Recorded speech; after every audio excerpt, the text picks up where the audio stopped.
Numbers chapter 16. Rebellion against Moses and Aaron. Now Korah the son of Izhar, the son of Kohath, the son of Levi, with Dathan and Abiram the sons of Eliab, and the son of Peleth, sons of Reuben, took men. And they rose up before Moses with some of the children of Israel, 250 leaders of the congregation, representatives of the congregation, men of renown. They gathered together against Moses and Aaron, and said to them, "You take too much upon yourselves, for all the congregation is holy, every one of them, and the Lord is among them. Why then do you exalt yourselves above the assembly of the Lord?" So when Moses heard it, he fell on his face. And he spoke to Korah and all his company, saying, "Tomorrow morning the Lord will show who is his and who is holy, and will cause him to come near to him. That one whom he chooses, he will cause to come near to him. Do this, take censers, Korah and all your company. Put fire in them and put incense in them before the Lord tomorrow. And it shall be that the man whom the Lord chooses is the Holy One. You take too much upon yourselves, you sons of Levi." Then Moses said to Korah, "Hear now, you sons of Levi. Is it a small thing to you that the God of Israel has separated you from the congregation of Israel to bring you near to himself, to do the work of the tabernacle of the Lord, and to stand before the congregation to serve them? And that he has brought you near to himself, you and all your brethren, the sons of Levi with you, and are you seeking the priesthood also? Therefore, you and all your company are gathered together against the Lord. And what is Aaron that you complain against him?" And Moses sent to call Dathan and Abiram, the sons of Eliab. But they said, "We will not come up. Is it a small thing that you have brought us up out of the land flowing with milk and honey, to kill us in the wilderness, that you should keep acting like a prince over us? Moreover, you have not brought us into a land flowing with milk and honey, nor given us inheritance of fields and vineyards. Will you put out the eyes of these men? We will not come up."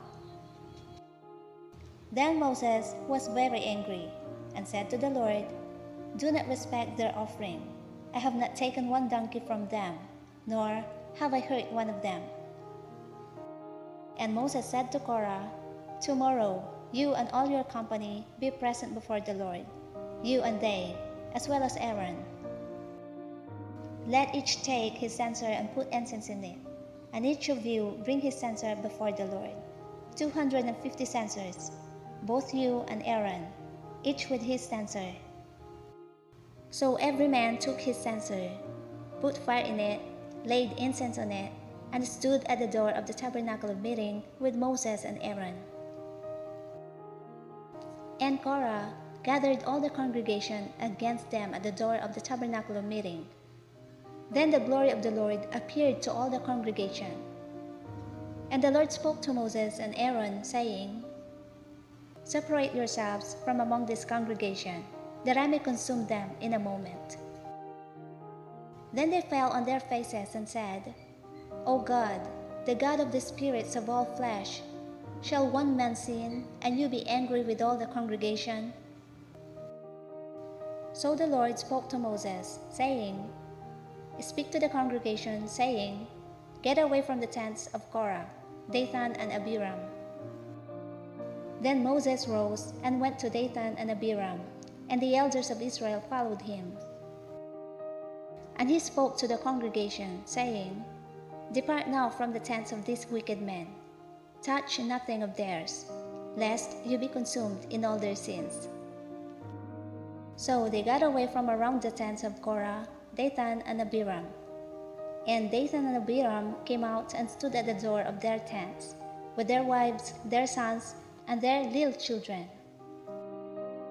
And Moses said, "By this you shall know that the Lord has sent me to do all these works, for I have not done them of my own will.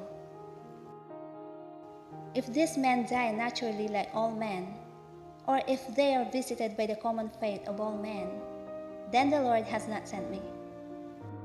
But if the Lord creates a new thing, and the earth opens its mouth and swallows them up with all that belongs to them, and they go down alive into the pit, then you will understand that these men have rejected the Lord.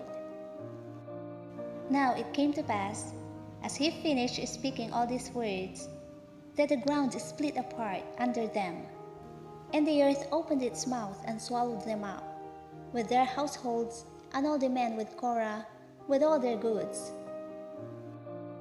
So they and all those with them went down alive into the pit.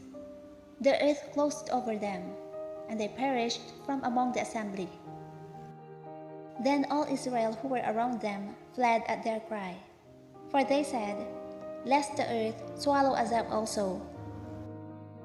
And a fire came out from the Lord, and consumed the 250 men who were offering incense. Then the Lord spoke to Moses, saying, "Tell Eleazar the son of Aaron the priest to pick up the censers out of the blaze, for they are holy, and scatter the fire some distance away. The censers of these men who sinned against their own souls, let them be made into hammered plates, as a covering for the altar. Because they presented them before the Lord, therefore they are holy, and they shall be assigned to the children of Israel." So Eleazar the priest took the bronze censers, which those who were burned up had presented, and they were hammered out as a covering on the altar, to be a memorial to the children of Israel, that no outsider, who is not a descendant of Aaron, should come near to offer incense before the Lord, that he might not become like Korah and his companions, just as the Lord had said to him through Moses. On the next day, all the congregation of the children of Israel complained against Moses and Aaron, saying, "You have killed the people of the Lord." Now it happened, when the congregation had gathered against Moses and Aaron, that they turned toward the tabernacle of meeting, and suddenly the cloud covered it, and the glory of the Lord appeared. Then Moses and Aaron came before the tabernacle of meeting. And the Lord spoke to Moses, saying, "Get away from among this congregation, that I may consume them in a moment." And they fell on their faces. So Moses said to Aaron, "Take a censer and put fire in it from the altar. Put incense on it, and take it quickly to the congregation, and make atonement for them. For wrath has gone out from the Lord. The plague has begun." Then Aaron took it as Moses commanded, and ran into the midst of the assembly. And already the plague had begun among the people. So he put in the incense and made atonement for the people. And he stood between the dead and the living. So the plague was stopped. Now those who died in the plague were 14,700, besides those who died in the Korah incident. So Aaron returned to Moses at the door of the tabernacle of meeting, for the plague had stopped.